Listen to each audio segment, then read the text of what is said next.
Om Swastiastu. Berjumpa lagi dengan Bu Guru. Nah, bagaimana anak-anak? Apa kabar kalian hari ini? Ibu yakin semuanya baik-baik saja ya. Walaupun kita semua harus belajar di rumah, tapi Ibu harap anak-anak tetap bangun pagi dan harus mandi. Jaga kebersihan diri agar kita selalu sehat. Nah, anak-anak, baik sebelum kita memulai pelajaran hari ini, apakah anak-anak sudah mandi? Bu yakin sudah. Apakah kalian sudah makan? Ingat, kalian harus makan makanan yang bergizi agar kesehatan tubuh terjaga. Nah, kenapa Ibu ingatkan tidak boleh lupa mandi? Karena dengan kita mandi, kuman-kuman penyakit yang menempel di tubuh kita dapat mati atau dapat dibunuh dengan sabun ya. Ingat juga setiap saat kita harus rajin-rajin mencuci tangan. Nah, Ibu ingatkan sekali lagi anak-anak jangan keluar rumah dulu ya. Apalagi bermain dengan teman-teman ditahan dulu. Karena kita masih dalam masa pandemi seperti saat ini, pandemi COVID-19. Kalaupun anak-anak harus keluar rumah, Ibu harap anak-anak tetap menjaga kesehatan diri dengan menggunakan masker dan rajin mencuci tangan. Jika anak-anak mempunyai kacamata pelindung, silahkan gunakan kacamata pelindung yang anak-anak miliki ketika anak-anak keluar rumah. Nah, untuk pagi hari ini Ibu akan menjelaskan materi bahasa Indonesia tentang gagasan pokok. Tapi sebelumnya, mari kita awali pertemuan kita yang melalui online ini diawali dengan doa agar segala kegiatan kita hari ini dapat terlaksana dengan baik. Baik anak-anak, mari kita berdoa menurut keyakinan dan kepercayaan masing-masing. Berdoa mulai.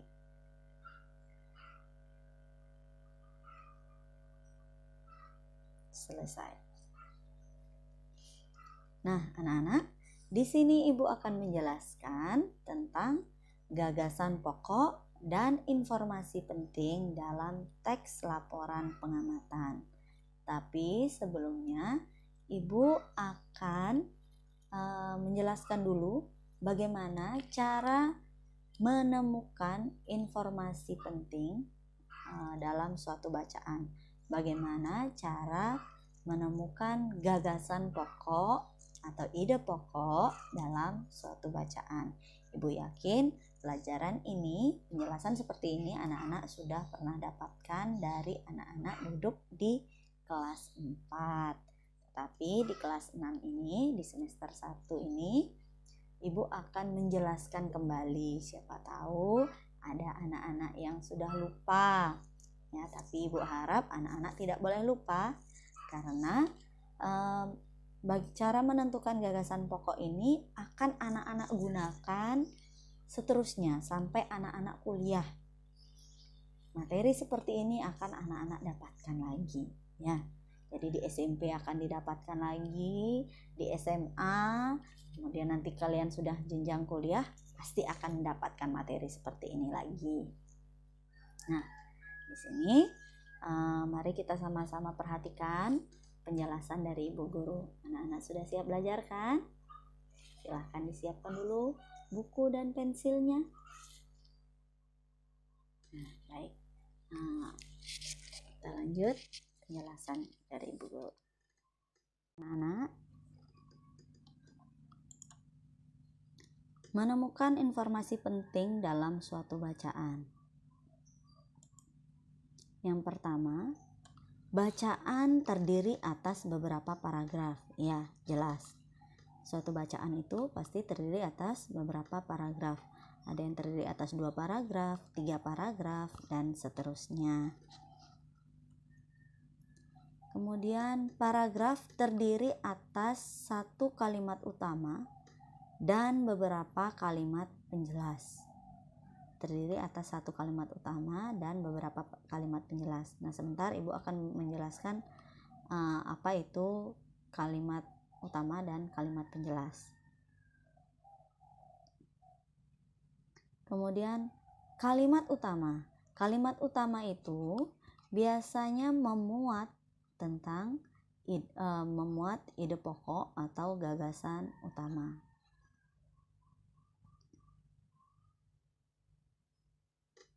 Nah, ide pokok.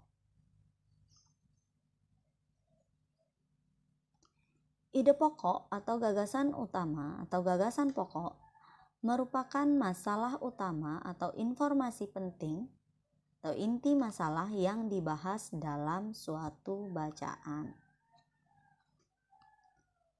Nah, ini ada cara menentukan ide pokok. Cara yang pertama, kita bisa ambil langsung dari kalimat utama. Bisa mengambil langsung dari kalimat utama. Di sini Ibu sudah memiliki satu paragraf ya. Buah kedondong memiliki berbagai manfaat. Buah ini bisa dijadikan bahan rujak yang lezat. Buah ini juga bisa dijadikan manisan. Buah yang rasanya masam ini juga bisa dijadikan obat batuk dengan cara makan daging buahnya yang sudah dicolek atau dilumuri kecap. Nah, kita perhatikan dulu kalimat yang pertama. Kalimat buah kedondong memiliki berbagai manfaat. Nah, kalimat ini adalah kalimat utamanya. Nah, ini adalah kalimat utamanya. Lalu bagaimana? Kok bisa tahu itu yang merupakan kalimat utama? Nah, sekarang kita perhatikan kalimat kedua, ketiga, keempat, dan seterusnya. Lihat kalimat berikutnya. Ada kalimat buah ini. Buah ini bisa dijadikan bahan rujak yang lezat. Buah ini. Ada kata buah ini. Buah apa yang dimaksud? Nah, inilah kalimat penjelas. Kata buah ini menjelaskan bahwa buah yang dimaksud adalah buah kedondong. Tuh. Kemudian kalimat yang ketiga. Ada buah ini juga bisa dijadikan manisan. Nah, kembali lagi ada kata buah ini. Kata buah ini menjelaskan, apakah dia menjelaskan buah ini yang pada kalimat kedua? Tidak. Jadi dia merupakan kalimat penjelas. Kalimat penjelas, kalimat yang menjelaskan kata buah kedondong. Tuh, jadi menggunakan kata ganti. Itu adalah kalimat yang ketiga. Kemudian kalimat yang keempat. Buah yang rasanya masam ini. Buah apa? Di paragraf ini menjelaskan tentang buah apa? Nah, kita lihat ada kata buah kedondong. Jadi buah yang masam adalah buah kedondong. Buah yang masam ini juga bisa dijadikan obat batuk. Buah yang rasanya masam. Jadi buah kedondong rasanya masam. Jadi kalimat kedua, kalimat ketiga, dan kalimat keempat itu merupakan kalimat penjelas. Di mana kalimat itu menjelaskan tentang si buah kedondong. Bagaimana anak-anak? Sampai di sini penjelasannya, apakah anak-anak sudah mengerti? Jika anak-anak tidak mengerti atau masih bingung, silakan nanti anak-anak kirim komentar, bisa melalui langsung berkomentar melalui akun YouTube Bu Guru, di channel YouTube Bu Guru, atau bisa juga melalui WhatsApp grup yang sudah kita buat. Jadi kita bisa melakukan tanya jawab di sana. Nah, selanjutnya, bagaimana cara menentukan ide pokok yang kedua. Ide pokok atau gagasan pokok ya anak-anak. Nah, jadi ide pokoknya adalah buah kedondong memiliki berbagai manfaat. Ini kalau kita mengambil ide pokok langsung dari kalimat utamanya. Sudah paham anak-anak? Nah, selanjutnya cara yang kedua. Cara menentukan ide pokok atau gagasan pokok yang kedua yaitu dengan mengurangi kata dalam kalimat utama. Nah, masih ini kita menggunakan buah kedondong. Mengurangi kata dalam kalimat utama. Nah, kita perhatikan lagi ya. Buah kedondong memiliki berbagai manfaat. Buah ini bisa dijadikan bahan rujak yang lezat. Buah ini juga bisa dijadikan manisan. Buah yang rasanya masam ini juga bisa dijadikan obat batuk dengan cara makan daging buahnya yang sudah dicolek atau dilumuri kecap. Nah, seperti yang sudah kita ketahui tadi, kalimat utama dari paragraf ini adalah buah kedondong memiliki berbagai manfaat. Nah, sedangkan kalimat-kalimat di bawahnya itu adalah kalimat penjelas. Oh ya, Ibu lupa menjelaskan. Jadi, ide pokok ini bisa berada di awal paragraf, bisa juga di akhir paragraf.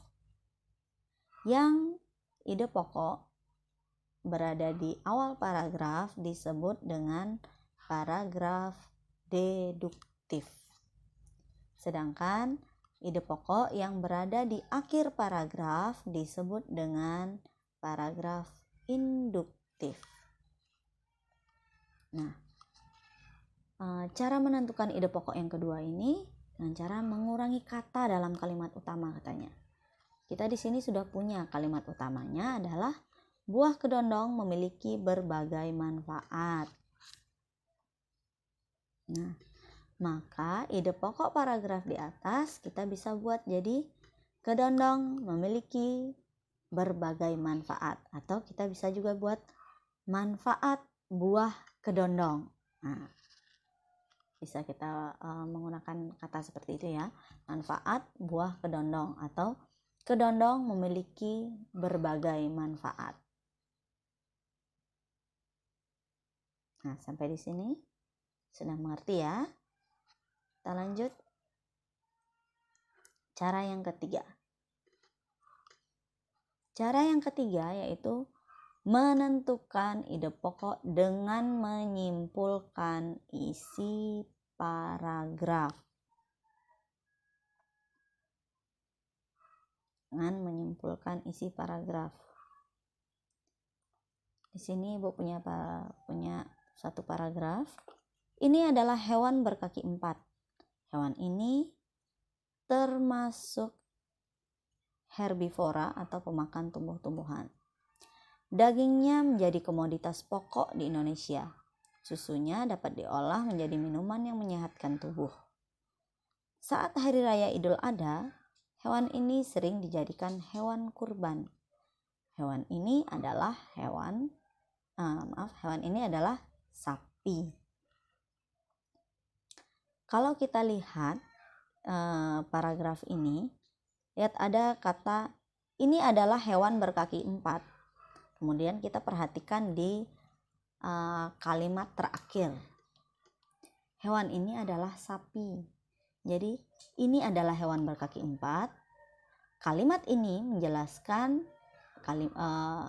hewan yang dimaksud adalah sapi. Karena ada di akhir paragraf, hewan ini adalah sapi. Kemudian hewan ini termasuk herbivora. Kata hewan ini termasuk herbivora juga menjelaskan tentang hewan sapi. Dagingnya menjadi komoditas pokok di Indonesia. Ya, jadi kalimat ini juga merupakan kalimat penjelas yang menjelaskan tentang hewan sapi. Kata itu ada di akhir paragraf. Nah, ada di sini. Kemudian susunya dapat diolah menjadi minuman yang menyehatkan tubuh. Susunya, kata susunya. Jadi susunya ini juga menjelaskan tentang hewan sapi.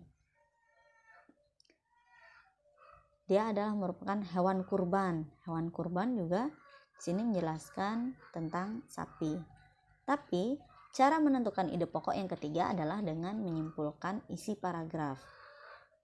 Kalau kita lihat, dia hewan kaki 4, terus dia herbivora, dagingnya menjadi komoditas pokok, susunya dapat diolah, terus dia merupakan hewan kurban.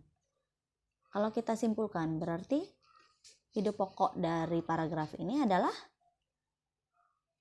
bisa kita buat ciri-ciri sapi, atau kita bisa juga buat ide pokoknya adalah deskripsi sapi ya. Ide pokok paragraf di atas adalah bisa kita tulis ciri-ciri sapi atau deskripsi sapi. Gimana anak-anak? Sudah mengerti? Nah, kita lanjut. Cara menentukan informasi penting dalam paragraf. Yang pertama, pahami dan bacalah dengan seksama setiap paragraf dalam bacaan. Jadi anak-anak harus membaca secara intensif dulu setiap paragraf. Kemudian temukan ide pokok yang terdapat dalam paragraf. Nah, bagaimana cara menemukan ide pokok? Sudah tadi di awal Ibu jelaskan. Silahkan anak-anak praktekkan. Kemudian yang ketiga, catat ide pokok yang telah ditemukan dalam buku atau selembar kertas. Bisa anak-anak tulis di dalam buku atau di kertas lempiran seperti itu. Nah, yang keempat, untuk menemukan informasi yang lebih lengkap, galilah informasi dalam bacaan dengan menggunakan kata tanya apa, di mana, kapan, siapa, mengapa, dan bagaimana, atau disingkat jadi adik Simba. Yang kelima, sajikan dalam bentuk peta pikiran, yaitu ringkasan atau rangkuman yang berisi informasi-informasi penting dari bacaan dengan menggunakan kalimat yang efektif. Apa itu kalimat efektif? Sebentar Ibu jelaskan. Oke, lanjut. Nah, di sini pengertian kalimat efektif. Jadi kalimat efektif adalah kalimat yang disusun mengikuti kaidah kebahasaan. Jadi mengikuti ejaan yang disempurnakan. Bagaimana kaidah-kaidah kebahasaan Indonesia. Nah, ciri-ciri kalimat efektif. Yang pertama, memiliki unsur penting atau pokok, minimal unsur subjek dan predikat. Anak-anak sudah pernah belajar tentang subjek dan predikat dalam suatu paragraf? Aku yakin sudah pernah, karena ini sudah pernah juga didapatkan di kelas 4, bahkan kelas 3 mungkin ya. Kelas 4 pasti sudah belajar tentang subjek dan predikat. Yang mana yang termasuk subjek, yang mana yang termasuk predikat dalam suatu kalimat. Kemudian yang kedua, menggunakan struktur bahasa yang tepat. Menggunakan struktur bahasa yang tepat. Jangan seperti kita belanja di pasar ya. Kalau kita di pasar kan gini. Berapa satu? Nah, berapa satu? Dengan kita memegang buah, kita tanya, berapa satu? Nah, kalimat itu dianggap tidak efektif.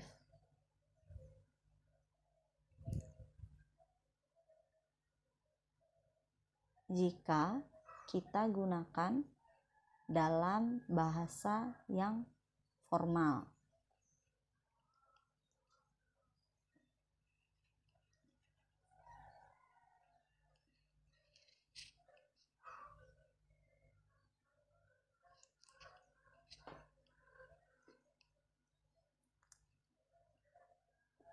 Yang ketiga,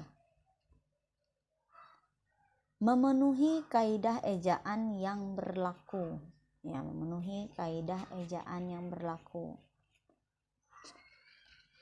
sesuai dengan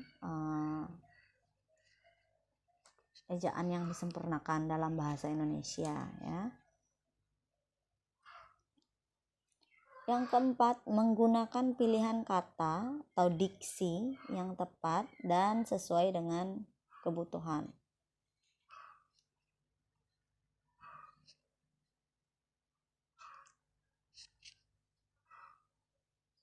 Nah, selanjutnya menyusun simpulan berdasarkan isi teks. Setelah tadi kita belajar tentang bagaimana cara menentukan gagasan pokok atau informasi penting tiap paragraf, sekarang bagaimana cara menyusun simpulannya. Nah, yang pertama, anak-anak bisa catat gagasan pokok atau informasi penting tiap paragraf. Setelah dicatat, susun informasi penting tersebut dalam bentuk paragraf. Jadi gagasan pokok atau informasi penting yang ada di paragraf 1 kita tulis, kemudian gagasan pokok atau informasi penting yang ada di paragraf 2 kita jadikan kalimat kedua. Jadi misalnya ada 10 paragraf, kita bisa membuat simpulan menjadi 5 paragraf atau 2 paragraf, seperti itu. Bahkan bisa menjadi 1 paragraf. Kemudian yang ketiga, perbaikilah apabila terdapat kesalahan dalam informasi yang kita susun. Jadi misalnya ada informasi yang kita susun itu ada beberapa kesalahan penulisan atau kesalahan tempat penulisannya, bisa diperbaiki. Nah, jika diperlukan, tambahkanlah kata penghubung atau konjungsi. Jadi anak-anak bisa menambahkan seperti kata dan, atau, karena, sebab, lalu, kemudian, dan tetapi.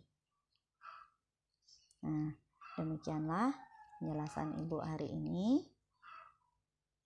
Semoga anak-anak bisa mengerti, bisa paham. Dan jika anak-anak masih kurang paham, masih kurang mengerti, anak-anak bisa bertanya melalui grup WhatsApp atau bisa langsung komen di YouTube channel Bu Guru di video ini.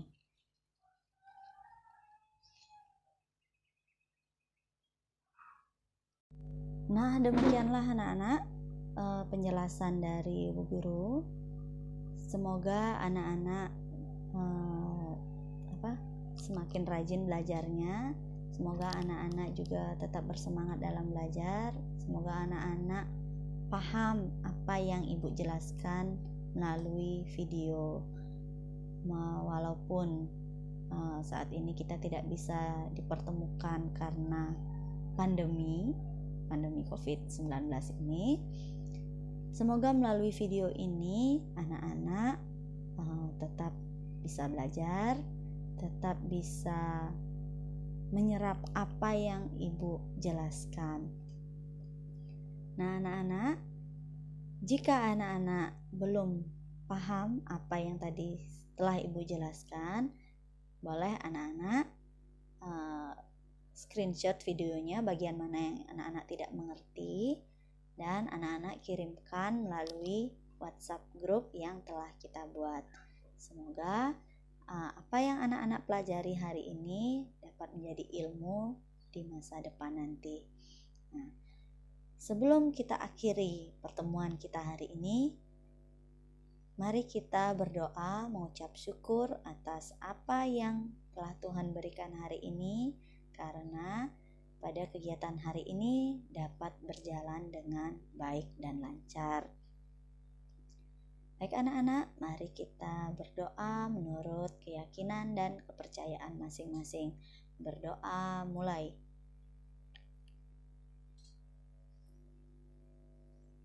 Selesai. Nah, akhir kata, satu pesan dari Ibu Guru, anak-anak tidak boleh melawan orang tua di rumah. Ingat, selalu jaga kesehatan, jangan malas mandi, karena Ibu yakin anak-anak biasanya kalau di rumah, toh juga belajar di rumah mah, toh juga belajar di rumah pa, gak mau mandi males. Gak boleh ya. Jadi tetap jaga kebersihan diri, tetap makan makanan yang sehat, tetap jaga jarak ya, dan rajin mencuci tangan. Nah, tidak boleh melawan perintah orang tua, tidak boleh melawan pesan dari orang tua. Anak-anak, akhir kata Ibu akhiri dengan Parama Santi. Om Santi Santi Santi Om.